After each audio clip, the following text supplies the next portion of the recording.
Hello everyone, welcome to the second episode of Energy in Motion, the show where we have talented and successful guests speak about their life, and we cover a variety of different topics that help you, the viewer, become even more successful. Today my guest is Josh Mckenzie. Proud to have him here today. So my name's Callum.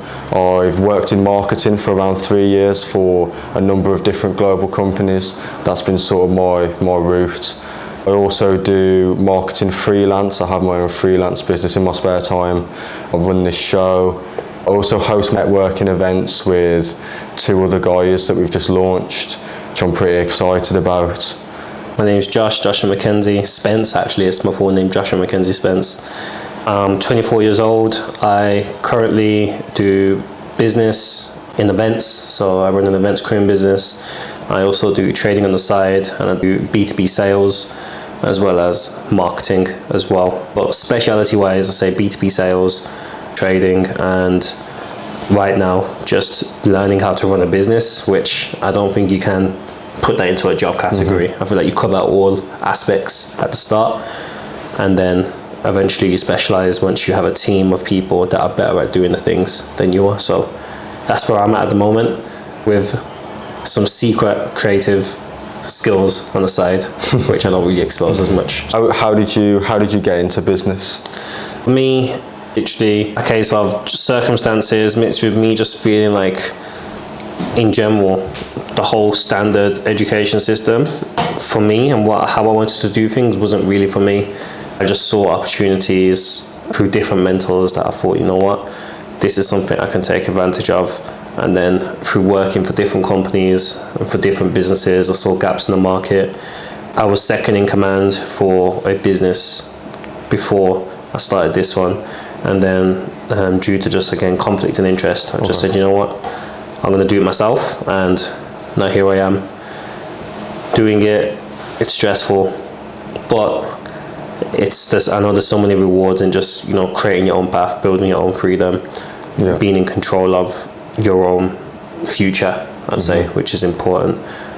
What about yourself? How did you get into having this booked out, shooting podcasts, networking events? So for me, I feel like I've had a slow build, but a very high experience build. Yeah. So I left school, I think I only passed maths, English, history and IT. They were the only 4 that I passed, so I actually couldn't get into a university. So I thought, okay, I'm going to go to college. So I did a business administration course. I thought, at that point in my life, I thought, okay, all I can really do is business administration. I physically can't do anything else. And then I got a merit in that. I think I did really well with the course. And I thought to myself, even then, 6-7 years ago, I thought, even though I didn't have, you know, the current character that I have now, I thought, now I can push a bit more than this. So I did a business studies course, and it covered law, marketing, accounting. So I thought I could just see myself doing marketing more. I felt like, you know, it's a lot more creative than others, instead of it just being you know, more of a numbers based type thing. So yeah, I passed my course. I learned a lot at college. You know, you're around completely different people. It's a different environment completely. You sort of throw into the deep end with it, and yeah, I feel like I sort of built myself a lot up then.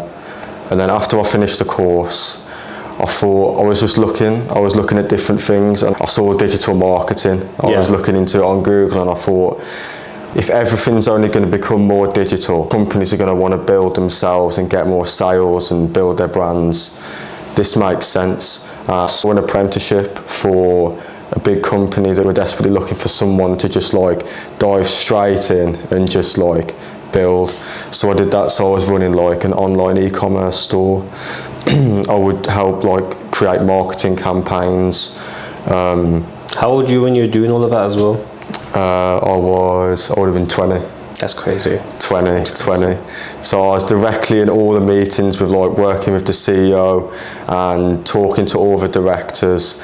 So it's the jump to go from just being a guy, you know, trying to get through college to bang, you know, instantly being in with all these people, it's sort of like you have to adapt, because if you don't, then you'll have to leave, because you're such a high pressure environment. Like all of the expectation was placed on me, even outside of marketing. So I worked there for like a year and a half, and I just thought like I didn't feel like there was much more room for me to grow at that company. So I just I took the risk, man, resigned, and I made like a whole LinkedIn profile for myself, like a network, all that kind of stuff.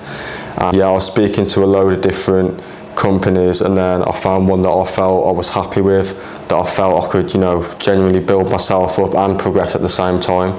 And I've worked at this new one for like just over a year and a half now, which is going well. But it was the start of this year, so I met a number of different creatives, and I felt like I really tapped into my creativity. It felt like, man, I feel like I'm just starting the peak of my creativity, even now, 6 months in.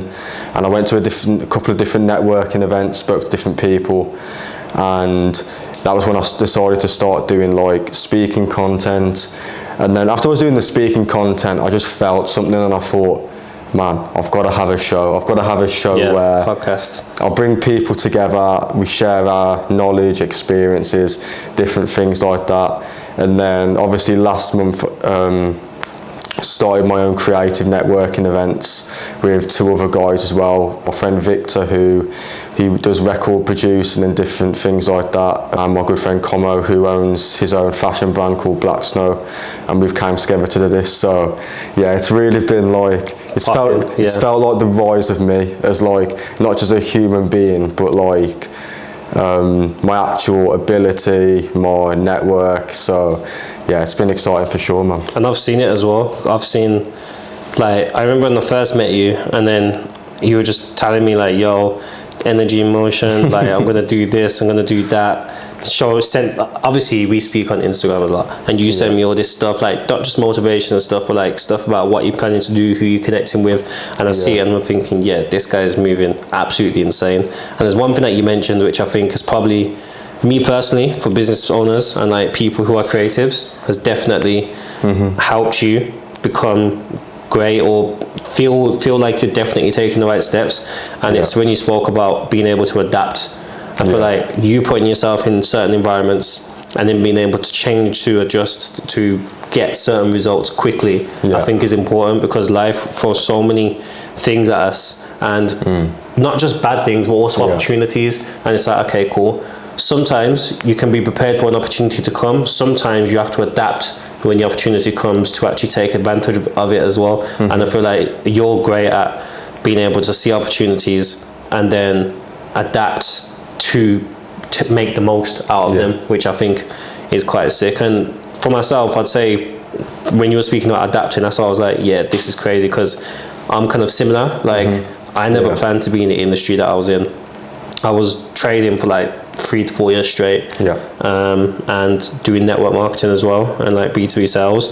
I never thought that I was going to get into the events career business, but then obviously the transferable skills through sales and adapting into seeing gaps in the market to find opportunities, that allowed me to kind of feel good about what it is I'm doing. And again, like I seen when you're speaking, you're smiling about it. Like it's the same for me. Like obviously day to day, you got to do the monotonous work, but that feeling of it's actually building and coming into my own, that feeling can only really come from adapting and growing as a person. So it's interesting that you say that, because I very much agree that adaptation definitely is the way to kind of have an edge above those who only prepare but can't move on their feet, if you know what I mean. It's because like life is spontaneous. Business is spontaneous. Like everything falls back to you. Like you have to see every single thing as it's like a test of who you are. That's sort of how I see it. Is like, you know, if I want to take myself to the next level, instantly throw in the deep end, instantly throw myself in the deep end, and just live and breathe and be present in the moment. You can't script authenticity. And you can't script every answer. You can't have every interaction scripted out.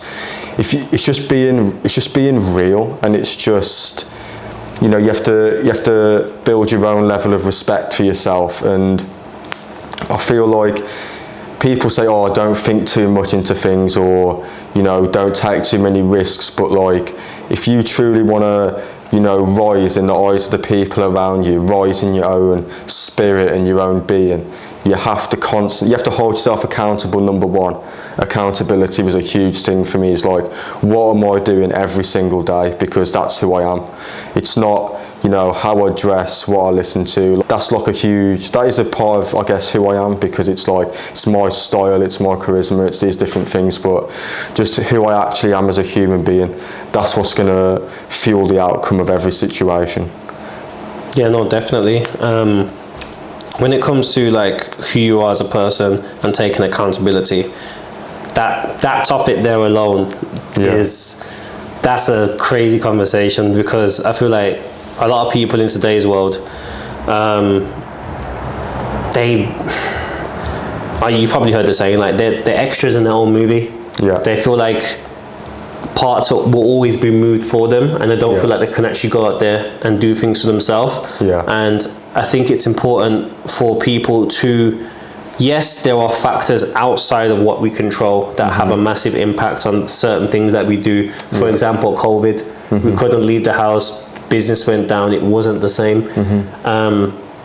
But for me personally, and people may say this is toxic or whatever, but my take personally is, I feel like in everything that happens, how we respond to situations and how we take accountability on how we respond to situations is so important to the outcome that we're then expecting. Because a lot of people, they respond and, oh, I can't believe this happened, and and now they're trapped in a mental block and obviously from the networking event, speaking about creative blocks, like I feel like even like a creative block, because if you don't feel like you're in control and you're accountable, then you don't feel like you can create or become from a situation because someone else has dictated it. It's because like, it's when you give too much power to a certain emotion. Yeah. Like I feel like, yes, we're meant to feel our emotions because that's what allows us to create, and it's what allows us to, like, you know, be responsive and be present. But, you know, you look at, say for example, one person I looked at is Mike Tyson. Like, I'm pretty sure like he was, you know, he had a really hard time like in his childhood and all these different things, but he developed an almost bulletproof mentality to where you can't be reactive in every situation. There's just that certain level of just grit and just relentlessness. And not like delusion, but it's like, you know, as you say, like, you can't control everything that happens to you. So it all comes back to your power level and how much power you possess. That's all it is. Everything's energy. I think it's like delusion, by the way. Yeah. I do think it's like delusion. That's just one point I'd add, because how you choose to see things that's your reality. Yeah. Do you know what I mean? And I feel like we all live in our own delusions. I feel like delusion is just a stronger gaslighting word for perspective. Yeah. But we all choose how we want to see ourselves, how we want to see the world, and then we act accordingly to that. But yeah, that's just something I want to add quickly. Now, delusion's definitely a huge factor, is like, because if you can't see your results in front of you, and every single thing you do in the process leading up to that, but you can't physically show anyone yet, that is delusion. Yeah. It is delusion, because you're trying to convince people and spread a message out there of something that isn't visually able to see yet. And I think even in business, that's sort of the battle between businessmen and creatives. Yeah. Businessmen, they want to know that what they're putting their time and money into is going to get them a return on investment. Yeah. And they'll have deadlines, but creatives don't operate on deadlines. Yeah. For a creative, it's just, you know, it has to flow properly, and it all revolves around energy and being able to like do things with no time constraints. Yeah, no, that's why, like, a lot of, for me personally, what I've seen is some of the best business people are business creatives. Obviously, I don't want to go into Kanye too much, but obviously Kanye West is a massive example, multi-billionaire, but also Elon Musk. I'm going to make sure that electric cars are the main thing that the world's driving by 2025 or whatever it is he said. At that time, that was delusion. Yeah. People are scoffing at him. What? You haven't got a factory. How are you going to manufacture the cars? He tried to combine with VW to use their platform and whatever. They said, we're not letting you use our processes. Go and figure it out yourself. That delusion, that perspective allowed him to then say, you know what, I'm going to start building the cars for myself from bottom up. Yeah. Constructed it himself, found a way to build it way cheaper, has got his own gigafactories now. And then people like Kanye West, I believe that fashion needs to change. I'm going to grow fashion. I'm going to change it for the better. Forget all these squares. I like circles. I like things to flow into each other. Yeah. Yeezys came out, the biggest thing ever. Adidas said, you know what, okay, this guy's gone crazy. Let me combine with him. Let me this. Where did Adidas come from? From Nike in the first place. But that was him and his vision, because rappers aren't supposed to be sports stars. It was supposed to be your Michael Jordan. It's your thing that are supposed to be releasing shoes. How did that happen again? His vision, his delusion allowed him to then create. That's why I feel like the creative mixed with the business, if you can find the right thing. Even like Steve Jobs, there's so many examples, but look, he had the vision of a phone where it's got no buttons. That was never a thing before. Like, what the hell? I feel like artists and creatives and designers should be their own CEOs. Yeah. Because, you know, if your art and your creation revolves around your authenticity and who you are as a human being, then a businessman can't help you in that process and the growing stage. You have to go out and do it yourself. It's like when Kanye, like, because he was a top producer, like late 90s, and he wanted to start doing rapping, but there was a stigma around being a rapper and a producer. Yeah. So he had to create his own, you know, hip hop tapes, and it was just, he focused on just making a product and a brand. And that was when he stormed into Rockefeller Records building, put it on the CD system and stood on the table in front of everyone. And everyone was in shock, but he broke the script of everyone's mind of what should happen and what's acceptable and what can happen. And it's the people who break these barriers down in the present moment that give people the inspiration to do it themselves. And they also are great as well. And remember, it was like, was it Jay-Z or Dame Dash that was saying you can't be, I can't remember which one it was, so don't misquote me or whatever. Yeah. But it was one of them was saying like, nah man, just stick to the producing. You're going to produce on Jay's album for I think it was the Blueprint or whatever, you're going to focus on that. And he was like, no, I've got this and this is me. And then look, he come out with College Dropout and some of the greatest albums I think in the early 2000s, and now look at him, he's a global superstar. So definitely I feel like it's crazy, because even like in my business, I'm definitely like I run it with my uncle, so it's two of us together, and he's got a lot of experience in the business world. He's highly respected in multiple different companies that if I named audience you would know straight away. But for me, as I was saying on the last podcast, I don't have the credibility in the industry, but I've got a vision. I know what I want to do. I know what sort of events I want to be involved in. I know what sort of contracts I want to have. I know where I want to see my logo represented. And that creativity, that vision, mixed with his understanding of the world, it allows me to then go out there and say, let's go this, let's do that, let's do whatever.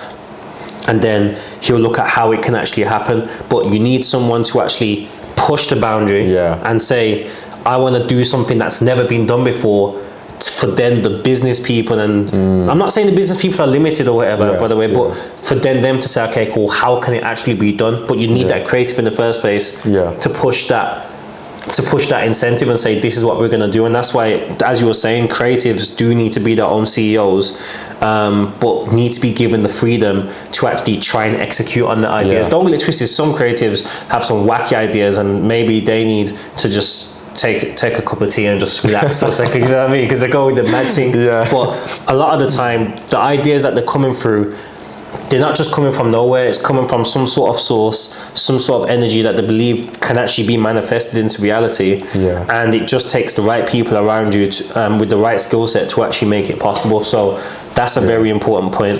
I feel like, there needs to be like, I actually watched Steve Jobs say this in a video the other day, is like, there has to be like, there's always some sort of visionary who just pushes forward in thought.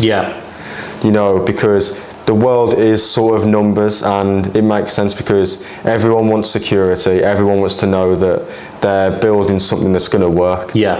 But having a visionary who just builds people's spirits up and just provides a certain energy and just a certain drive, you know, the ideas want to be driven forward. And I feel like with being a visionary and with being someone that has all these plans and all these creations, there's also the darker side to it as well, which is not being able to realize the reality that's within your mind, because within your mind is real, but it's not. Sometimes it's hard to manifest if you don't have certain things in place, like and this is something that I wanted to kind of go into anyways, like your daily routines, who you choose to surround yourself with, who you choose to listen to on a consistent basis, how you choose to kind of think about things on a daily process, because being a creative and having a great mind and having visions and all these things is one thing, but manifestation is another part of it as well. Thinking and actually bringing, because thinking is spiritual. I think personally, like we can't see it.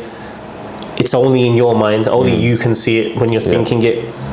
But when you manifest it, it's when you start to pull it into your environment, if that makes sense. Now, I feel like personally, with creatives, they need to look at not just what they're believing in, but processes, habits, environment, people around them, and how they can adjust that to allow them to manifest what's in their mind as quickly as possible. Do you know what I mean? Because if you're thinking something and you've got someone saying you'll never make it, you'll this and whatever, a lot of people can use that as drive and whatever, but a lot of people that will then create insecurities, then they have imposter syndrome, then they don't want to push, and then as soon as they fail, oh, that person was right, let me just go and get a normal 9 to 5, or let me just go and not chase my dreams because of the limitations that are around them. I feel like labels play such a huge part in society. Like, if someone says something wrong, a person will instantly label them something like you're bad, or you know, they'll find like a political term or a different term to place onto them. Like, even think about the term imposter syndrome. Like, if you're a person and you're trying to become something new, you're going to be an imposter to begin with, because you're not that. That was how it worked for me. Like, like 6 months ago, before I did all this stuff now, you know, with, I guess, media, and it's like, I said to every person, I said, I'm a genius. And I spoke it out loud. I said, I'm a genius, I'm a visionary, I have ideas that can change the world, but not just ideas. I have the ability to, I know how to express every thought, every action and emotion in a way that's powerful and resonates. And that is me. And you know, people in your local area, some people that could look at you and say, oh, he's crazy, he's arrogant, he's delusional, he's this, but like, which really comes with it as well, by the way. Really, those labels that they say, that comes from their own shortcomings and their own inability to speak their way into who they want to become. So I really felt when you said that, is like, and the thing is, now that what I'm finding funny is, you know, now that I've done all these different things, the energy is just different. It's a completely different energy. Is. But the thing is, in some aspect, that's how it's supposed to be. Like, you have to have that much faith in yourself that, like, you know, external perception comes into play. Like, people are human beings as well, and I feel like something I've developed is just a lot more empathy for people and for human beings. I don't expect to be understood. I didn't come here to be liked, I come here to make a difference. That mentality can really push people through a lot of social uncomfortable situations. Like an evolution of thoughts. Because I feel like at the end of the day, as humans, we're social creatures. A lot of the time, yes, we want to do things for ourselves, but also the recognition of others is so important to us. That's why some people will take a higher position in a job and not even receive more pay. It's about the recognition, it's about the power, because once you've got all the money in the world, then you go for power. As people say, it's the money and the power. The power's very important, though. Do you know what I mean? And if you're somewhere with loads of money but no power, there's no point in having the money in the first place, because you can't do much, because you can't dictate anything. So that's what a lot of people push for as well. There was a point I was going to make now.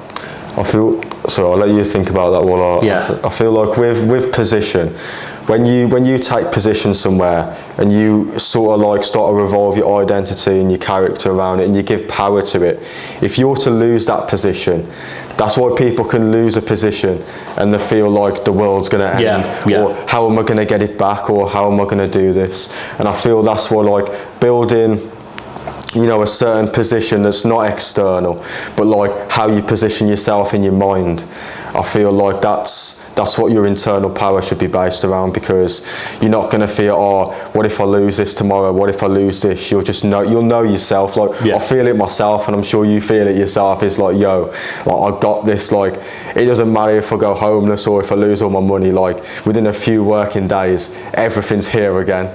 And energy's in motion. It literally goes back to that saying that I said on the last podcast, which is, if you were to give £1 million to every single person on earth, all the money would end back up in the same hands. And there's something that my mentor used to say to me all the time.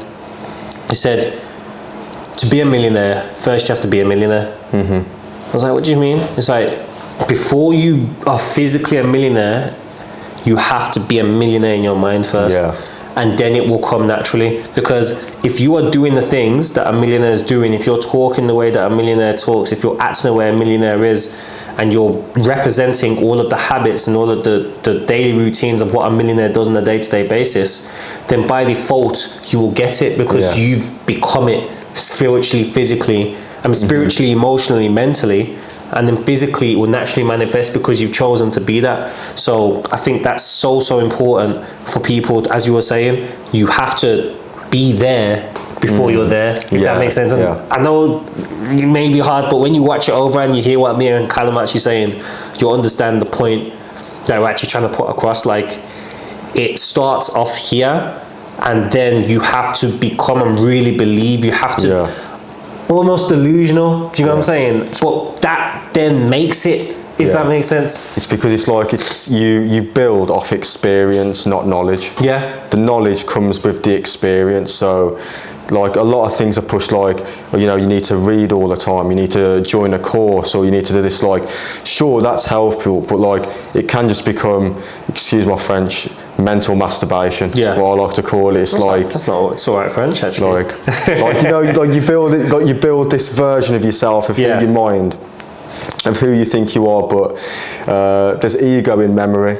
Every memory that you have contains ego. So you could meet a person, their whole self-confidence and being could be based around one memory from 10 years ago.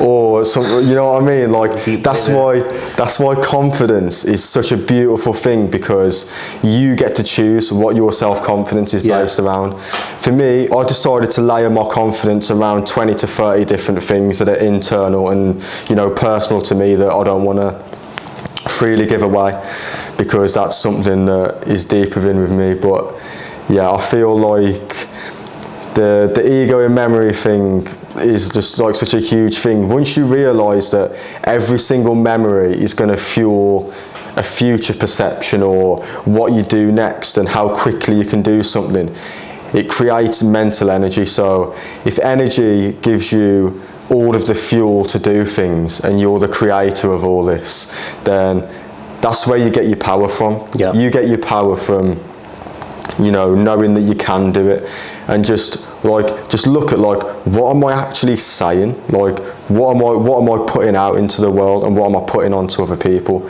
And I feel like you're someone, like, you're speaking to clients all the time. You know, we're having these human interactions with people. Like, how do you feel about, like, how you express, even with women, with business? Like, what are some of your thoughts around this and how you partake in that?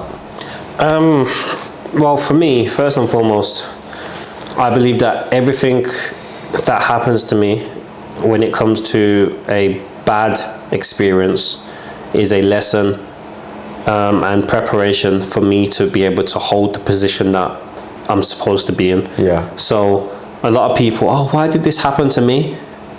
Well, where you're going to be, where most people want to be anyway, requires a higher level of sacrifice, adaptation, problem solving.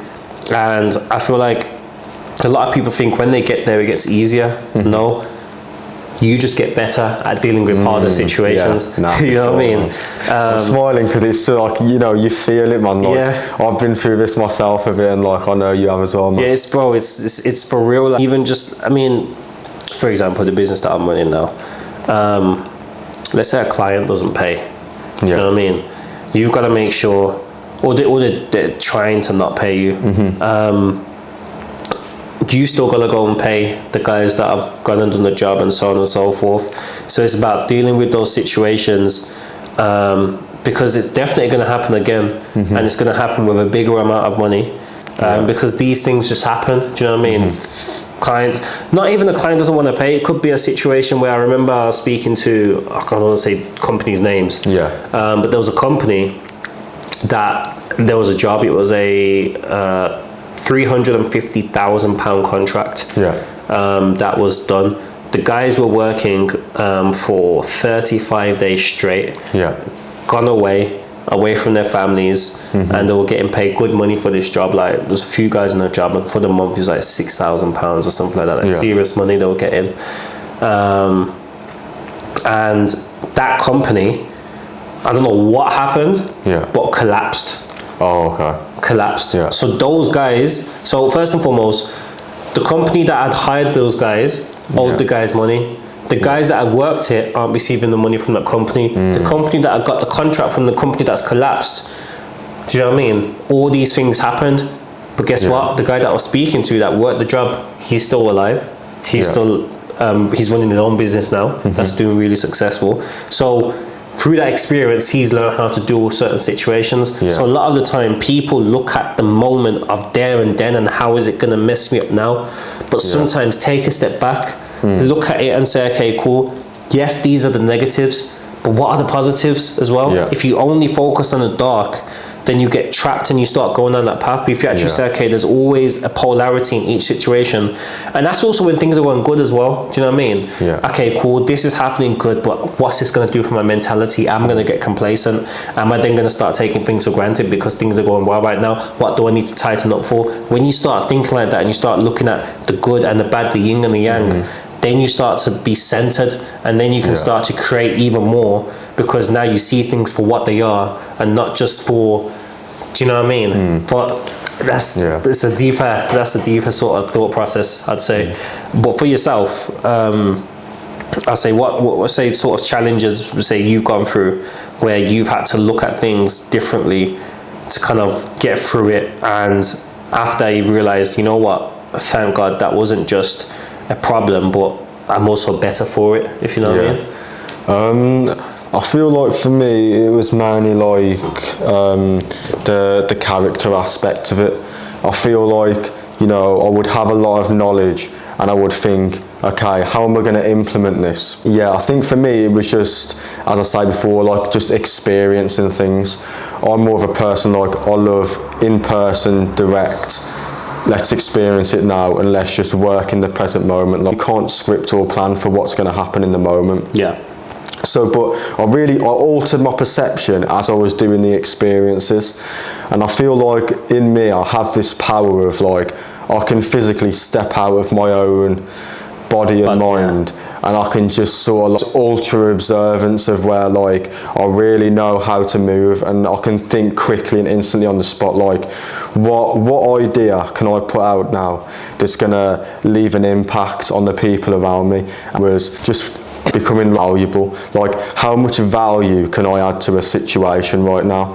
And it creates, so energy and force work hand in hand. It creates a force on the energy that you have as a human being. So like, you're sort of like forcing your energy and your thoughts one way, and it's like you're creating stimulation within yourself. It's internal stimulation. Like, once you stimulate your own mind from your own power sources, like your soul and your spirit, that was for me was just like enlightening my spirit. Going for runs, no music, doing things that when the lights are off, the things that like increase my vibration.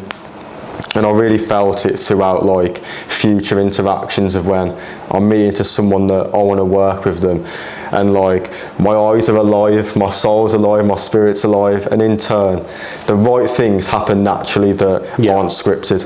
Yeah, definitely. One touch upon just one point that you made, doing things when the lights are off. Obviously, I'm assuming you meant as in like doing things when no one's watching, like in the dark, when there's no one to say well done or congratulations, when it's really just you and you, when you're really doing that personal work, that phase there is probably where the most power comes from, I'd say, because that's you and yourself, and the person you talk to the most is actually yourself, believe it or not. So when you are alone with yourself in that place, what conversations are you having? How are you feeling about yourself? And what are you doing to develop yourself more for you? A lot of people do things, oh look, I'm going to the gym, outer aspect. But there's a lot of things within the energy aspect of things, within the spiritual aspect of things, that are creating power within you to have energy to do a lot more that people don't see. But that's the most important thing, because that goes hand in hand with what's shown outside, but there's so much more power there than what's being shown outside that you know that you have, that gives you the sense of confidence and ability to go and do more. Because it's like a Super Saiyan, like you know, he's training up, whatever, and they're fighting and whatever, and then they can't see it, and they can't see that he's about to power up, and as soon as he powers up, oh shit, where did this come from? It's always been there. Do you know what I'm saying? Because he's been doing the internal work inside, training for that next level, so when he's ready, he can activate it, and now he can do that. But that comes from doing the things where people can't see. And I feel like a lot of things now that people do, they try to put it out there and show people. And I would say, what do you feel like, for you anyway, what do you feel like, how do you feel like you go about it when it comes to actually doing the internal work? Like, do you think it's important to show the process? Because a lot of people say, show the process, show the work that's done. Or do you think it's important to also have those moments alone when no one knows at all, no one knows the thinking processes, and actually just go through it? Because in the world we are today, obviously, everything's recorded, everything's being shown. How do you think, you know, that process should be executed, or how do you do it at the moment? For me, I feel like I make sure that I separate my emotions and my ideas from the actual sharing process. So like, say for example, so I do running, so I do like 1 to 6 mile runs, I do multiple a week. Like, I'll have runs where I'm not even going to record it, I just do it for myself. I'll record it, and then it's like having a calm and composed energy around what you're choosing to share. Make sure you're only choosing to share things that are not even for yourself, but for humanity. I feel like doing things for humanity. And it's funny because that actually ties into everything. Like, say for example, this brand Energy Emotion, you know, obviously there's sort of like a business aspect to it, and you know, a value exchange aspect, but in terms of the messaging, it's for humanity. I'm doing this for humanity. There's a certain layer of my spirit and my mind and my soul that this brand is just a creative manifestation from, that's sort of a driving factor. So for me, when I'm doing these things, I don't really even have to think about it. It's just I just do it in the moment, and there's no extra thought process to it. But I feel like there's a lot of instant gratification that comes with social media, and like people want to go somewhere just to say they've been somewhere, and just to show people they're doing it. But it's like, you know, you want to have it as like a live thing that people are going to get value from, or that, so I feel like separation's key. Even when, like, you know, you create a new thought, you want a lot of separation from your last thought. When you speak, you want it to be separation. After you've done something big, tying into what you said earlier with like, you want to create the separation to celebrate. You want to create the separation to form what you're going to do next. So when you're speaking about doing things for humanity, instead of just doing things kind of just to be out there and whatever, would you say that changes how you kind of feel about just operating in general, because how do I put it? You know, like not nationalism, but you know, like people patriotism.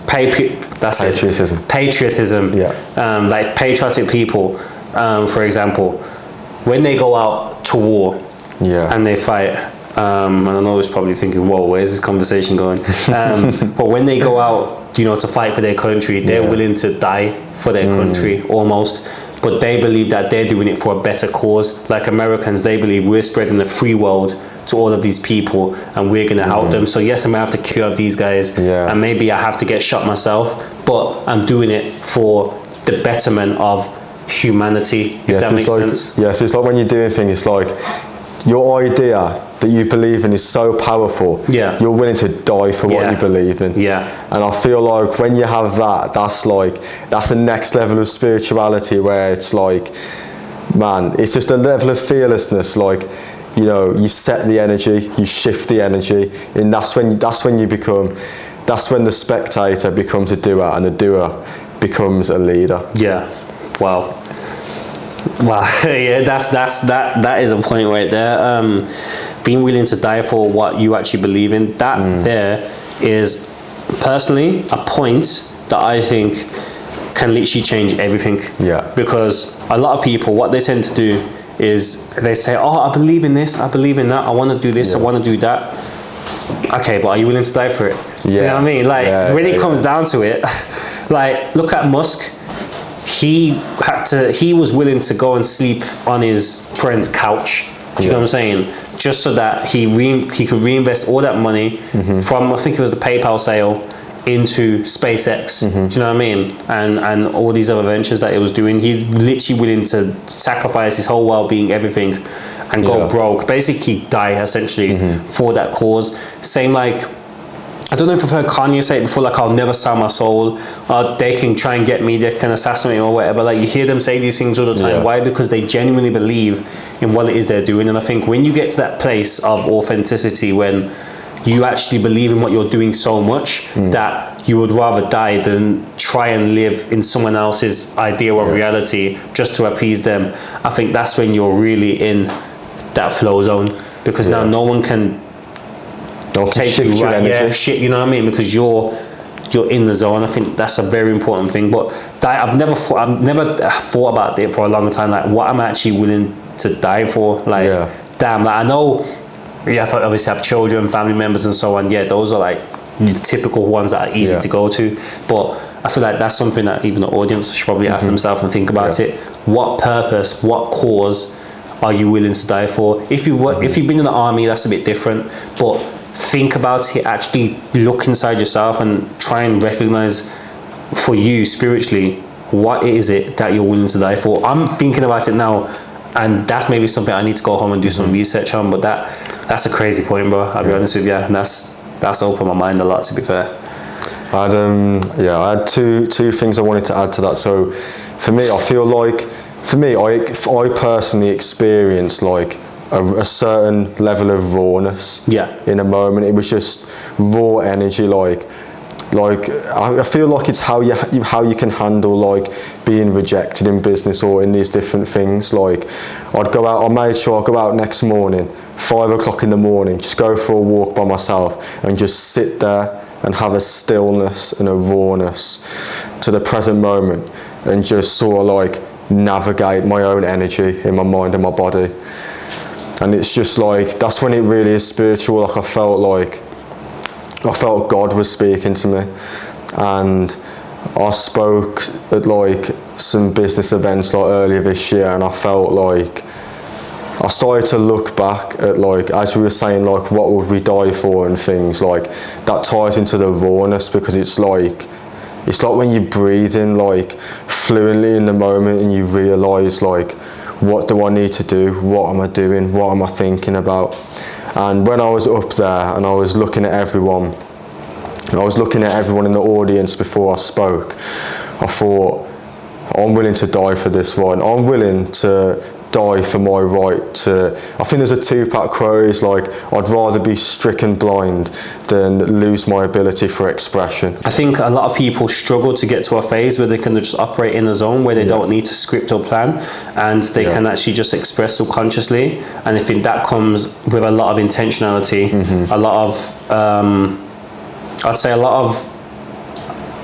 lot of doing the right things on a consistent basis. Again, surrounding yourself and really ironing things into your subconscious mind. I think once you have a set base of mode operation, you don't really need to think too much about doing the right things. Like, I don't know if you've heard the saying, how come, well, I think it's not Napoleon Hill, but the guy below him who he mentored, I forgot his name now. Anyways, what he says is, why do you think that the people that are successful continue to be successful and the people that fail tend to continue to fail? It's the way they think.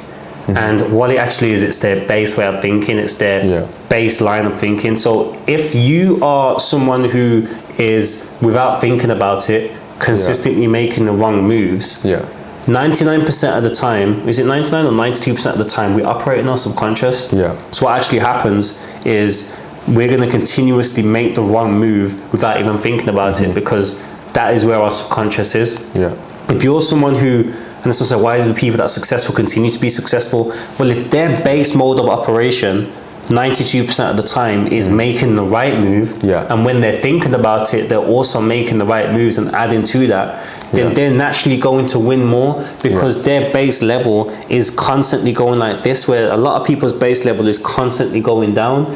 So that's why people say, oh, that's just them, they're just successful. No, successful, sorry. Successful. No, that's not the case. It's just a case of their normal level of operation is at one that attracts, creates, grows, and not yours, but the other person is at one that breaks away, destroys, disregards. So if you can actually look at what are your consistent habits, which is such an important thing, on a consistent basis, and what are you doing without thinking about it, and you can start to change that, which you need to look into how to change in that 30 days, change a habit, and so on and so forth. You can then start to change the whole directory of your life, because without even thinking about it, it's still growing. It's like having a bank account that grows with interest of 10% every single year. That I know that's high, really high, but let's say you've got a bank account that grows 10% each year. That's your 92% of the time. It's always going to keep growing. And then when you're consciously thinking about it, you're adding on 50% each time. You're adding on 100% each time. That's the same way as the mind. If you can set the base, or the other way, you've got a bank account and it's charging you 10% a year. Now, of course, you're going to keep losing and going down and down and down, because your base model is set for you to fail. So I feel like once people change the base model of their life, it can change everything for them. Yeah, definitely. I agree with all of the points you made there. I think, talking about subconscious, that's a huge thing. I just want to explain to the audience. So your subconscious is how your mind thinks and how you act when you're not actively thinking. So say for example, if you decided to eat, I don't know, you decided to eat 5 pieces of chocolate today. Say for example, you eat 5 pieces of chocolate. In your mind, you're telling yourself, oh yeah, I'm just eating chocolate, but your subconscious acts differently to how your mind perceives it. So your subconscious is telling yourself you don't respect yourself, you don't like yourself, you're doing the wrong things. And that's, if you don't have a true connection between your conscious and your subconscious, it creates uncomfortable emotions and feelings that store in your body. And the scary thing is, you might not even be aware this is happening, because you create and paint a certain picture in your mind of who you are and what's currently happening. That's when things like repression start, and emotional suppression, and all of these different things. And that's why labels hold such a power in society, because you instantly give power to a label if you feel like you can't control yourself. But it's being fluid, and it's being just realise, and just carefully look of what you're actually doing. I feel like a good way to counter this is like, say, I want you to, like, as the audience, go through a day and write down every single action that you took. And then at the end of the day, try and switch off concepts like time and emotion and stuff, and just objectively look, okay, I did this bad today, I didn't do this today, why did I do this? And it's just unpacking these different things in your mind that have led you to take actions that maybe you wouldn't have wanted to take. Yeah, and another thing to add on to that, like why am I doing certain things? Mm-hmm. So the subconscious can be the actual main reason that you're doing it. So when you're tracking things, which is why a lot of people speak about journaling. Yeah, because when you journal, what you actually do is you write down what you've done for the day, and you're able to reflect on your actions. Yeah. A lot of people, they'll watch a movie and know everything that's happened in it, and study a Marvel comic and say, oh, well, Superman did this, so this must mean that, and his mental aspects will be this. Okay, well, what about yourself? Yeah, like what about if you did like a review of your day? Exactly. Think how would you, if you were to watch an amazing show on Netflix and you were to write a review of every single plot, every single action that's happened, what character's done this? What does this mean? What does that mean? If you were to review your day, what would that look like in comparison to your favourite movie or your favourite musician or your favourite concert? That's when you begin to see, like, an artist is creating a whole vision, and they are the main character of their own movie, which is why people get so invested in it. Like I get invested into artist art because I create myself, but that's how it ties into self-belief. Is like, if you're not able to curate yourself into a main character, then people are just going to tell you who you are and how you should think. People are going to say, you are this, you think like this, you can do this.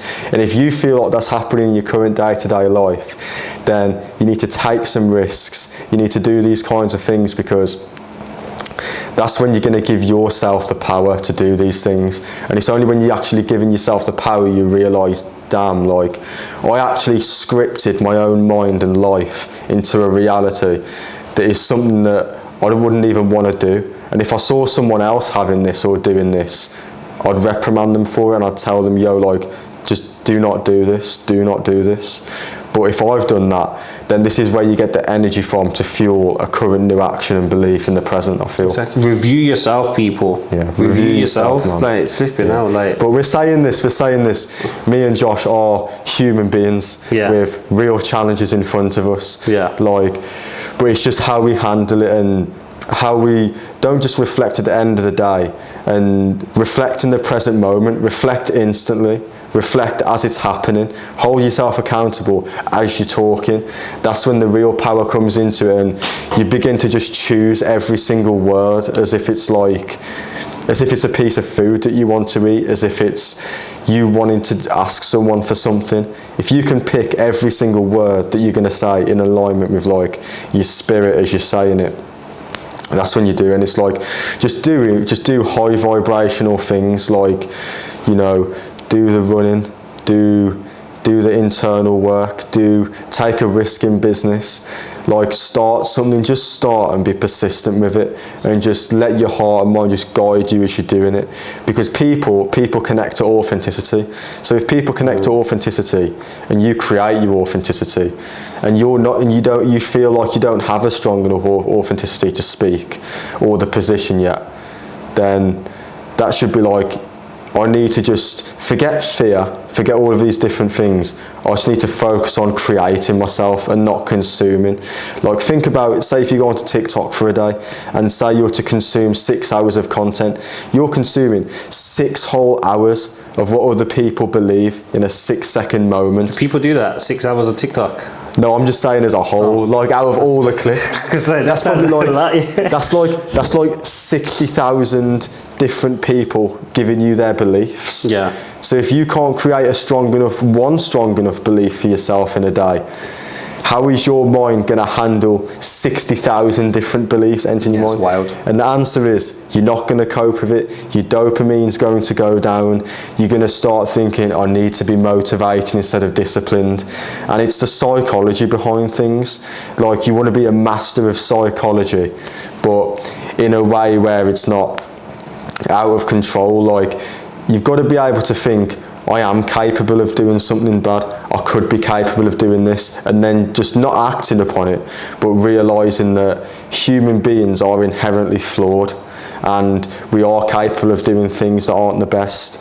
And if you truly think as a human being you're not capable of doing something or saying the wrong thing or acting incorrectly, that's when it starts to get deadly, because it's like, you can't, like, you want to be able to control yourself. And if you think that you don't have any things you can't control, how are you going to know that? How are you going to be ruthless? How are you going to tell people exactly what you want and demand what you want from people?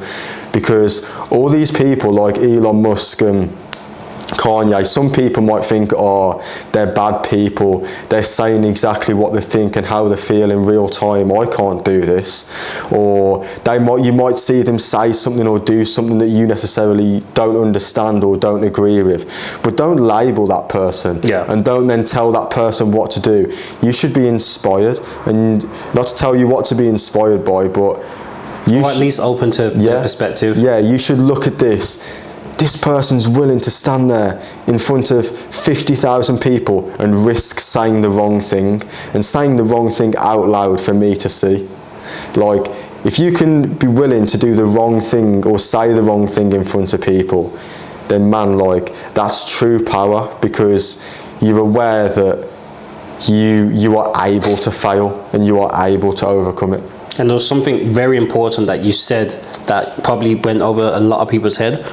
And that's disciplined, not motivated.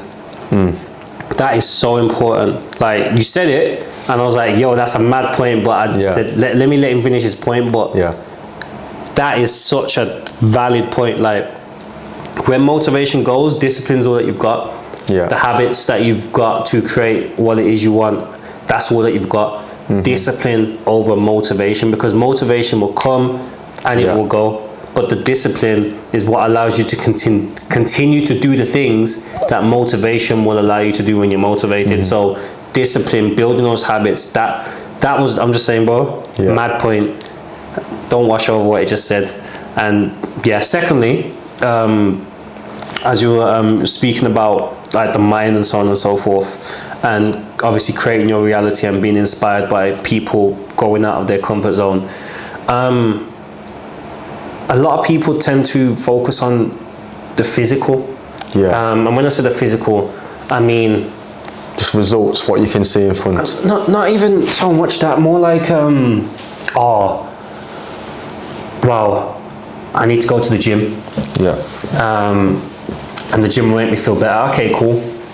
But for you to be able to have that aspect in the first place, as you're going back to, just quickly back to what you were saying before about reviewing yourself, looking back on your day, you won't even know how you feel after you've gone to the gym unless you've actually reviewed your day and said, I actually felt better after that, after going to the gym, because you've gone to review it. Because some people do things, they feel good about it. Oh, I feel good all of a sudden. But without the review, they don't know why. So now they go back to another habit that will make them feel bad again. But if you actually, this is what I'm saying, understand yourself, have that self-understanding, be willing to make mistakes and whatever, and explore yourself, then you'll find out what works. So people say, oh, try ayahuasca, try this, take this tablet. No, not everything's going to work for you. But when you review yourself and understand yourself, you can then make so many decisions that allow you as an individual, because I'm not saying fast food's going to help. 99.9% of people, fast food's not going to help. But there might be that one Donny who fried food, that gets them pumped. Do you know what I mean? But they haven't reviewed themselves to know. So they're eating all these oranges, apples and pears. And really and truly, they should be having fried chicken and chips every day. Do you know what I mean? Obviously, that's just like a banter. But you know what I'm saying? Having that self-awareness and understanding what works for you. is so important. Just to jump in, I feel like it's actually having the correct perception of what you're doing, because as you say, like, it's just really just think more about why you're acting more, because, like, as you say, like, some people might just go to the gym and think, oh, I feel good, but another person's going to go to the gym and even before they've started in their mind, they're like, I'm going to the gym because I'm ready to conquer my mind and my body. That's going to give me the energy to do everything else that I need to do for the rest of the day. So it won't just be they'll go to the gym, they'll go home, they'll rest, they might do a bit of work, but after the 1 hour gym session, they might be going to a business event, they might be then doing this and then going out with their friends and then doing this and then doing this. It's having the correct perception of why am I doing what I'm doing. Don't just try and rely on yourself to, like, guess in the moment. You know, you wanna have the correct intent. But where do you see, I wanted to get into tech a little bit. I know, you know, tech is something me and Josh are both passionate about, and we have real conversations about this, of like where we think it's going to go, like where conversation, man. I want this to be brief. I'm challenging your mind. I'm challenging your mind right now. To keep briefly, it brief. In 30 seconds, I want you, Josh Mckenzie, to tell me, where do you think the future of technology is going to be in 5 years? AI, biotech, space. It's as simple as that. AI, I don't need to say too much. We know what it can do, and it's essentially a tool of, it's like a nuclear brain, essentially. Like, imagine a nuclear bomb, but in a brain. Like, that's how powerful it is. It's more dangerous than a nuclear weapon. It's probably the biggest threat to mankind, but it's also can be the biggest benefit to mankind if we learn how to harness it properly. AI, space, multiplanetary species. I think we're going to get to a point where we start moving from this earth and going into different places, and that's going to be massive, because there'll be comets to mine, things to get from that. That obviously is going to generate more income. New technology is going to be discovered through having more resources and having a different planet, different places to coincide, different sort of, you have like international, multiplanetary wealth, essentially. Like, that's definitely coming, probably a bit further on, but AI will give us the technology and the information to be able to make that happen quicker. Finally, biotech. What do we mean about biotech essentially is living forever. That's the easiest way to put that message across to people. Right now, there's a gentleman, quickly, and it's last point I'm making it, trying to keep it quick, Dr. Orby the Grey. He basically came up with the theory of, let's stop viewing death as a thing that has to happen, and let's start looking at it as an illness. Right now, with that perspective, they're starting to basically extend the telomeres and get to a point now where we're going to hit something called it's essentially, I forgot the word, but it essentially means they can extend you for 20 years, your life for 20 years. Within those 20 years, to find the technology to extend you for 40 years. Within those 40 years, to find the technology to increase you for 160 years. That's about to be a massive thing. That will probably be one of the biggest, if not the biggest industry in the world. If you watch the movie In Time, you know that time will basically start being sold to people. How living longer will start being sold to people. So those are the three things, I think, if in this world right now, that is definitely going. Like, obviously there's parts within that are massive as well, but AI, space, and biotech, those three industries right now, moving forwards, I think are the future of mankind and will dictate how we operate moving forwards.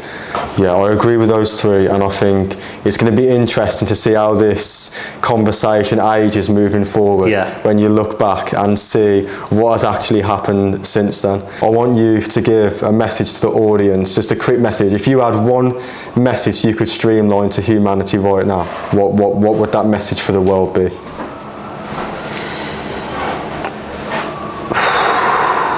I say, just based on where I am right now, it could be different in the next year or 2 years. Based on where I'm right now, review yourself, understand who you are, understand what it is that makes you feel fulfilled, and if you've got the time to, and depends how old you are, put yourself into as many environments and situations as you can, and then find what can allow you to feel alive and thrive, and just stay alive and stay thriving, because as soon as you die mentally, you die physically. And I can give you so many examples of that, but once people retire, within 3 to 5 years, they die because their purpose has gone. And that just happens with everyone. And people say, oh, no, what are you talking about? Even up to Philip. Philip, as soon as he started working for the Queen, he died about 2 to 3 years later. People say it's old age. I believe it's purpose. Purpose keeps you going. So understand yourself, understand what it is, find your purpose. And if you can't find your purpose, have something that you can put your energy to until you do find it. But definitely find something that you can put yourself to. But that's just me. I know you also have something that you want to add as well, even though it's not my podcast, but I know. That's a powerful message. I think my message for the audience would be do more, think less, but make sure you think about what you're doing, who you're becoming, and how think about how the things you're currently doing, think about how that's going to mold you into the next day and into the next day and the next day, and ensure you compound your habits. That's a huge thing, because you only realise the life you're living isn't the life you wanted to live until you're no longer living it.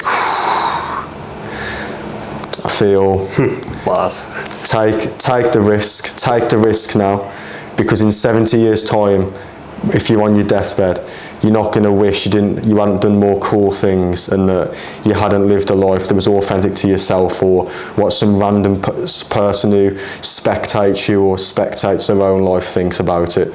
You're going to think, did I take action when it was required of me, or did I take the coward's way out? When I think back a few years ago, I think I believed that I could be superhuman in my mind, and I wasn't living in exact accordance with that. But now, doing all the things that I'm doing, I feel like I'm living in alignment with my purpose, and that's what I want you, the viewer, to do and take away from what we've said here. Live in a lot, create, but don't just try and research a purpose. Create one through raw experience of what can you create and what can you build. Build a legacy, build an empire that you can pass down to your next generation. And I think those are my closing words. It's been an amazing conversation. Well, thank you, man. Thank you, man. Thanks, I appreciate you. And so follow the Instagram, Energy Inside Motion, the YouTube account, Energy in Motion, and also networking events. It's called Collab Culture UK. We've just set up a social media page for it. Just ran our first successful event, 30 to 40 people. People were we created an environment where people could talk about their own challenges in business. A lot of people feel a lot of fear to do this, but we created an environment where people could openly say it in front of a room of people they've never met and express themselves, their art, their creativity. So myself, VC and Black Snow, we want you to attend these events, and I feel like it's something that could help you if you're interested. So check us out on Instagram. As far as my business account, follow PRIMO Event Services. PRIMO, that's how you spell PRIMO, and then Event Services, I think everyone can spell. That's Instagram, Facebook, and LinkedIn. On my personal, probably already give out my Instagram, which is Josh Mckenzie. Mckenzie is MCKENZI, and instead of an E at the end, it's a 3 at the end, so it's Josh Mckenzie, but with a 3 instead of the E at the end. So that's where you can find me. But PRIMO, you'll see all the updates of all the work we're doing, all the different events, and you can stay in touch. Josh is doing a lot to really move forward the events industry, and doing a lot of good things for creatives and helping people run events that run smoothly.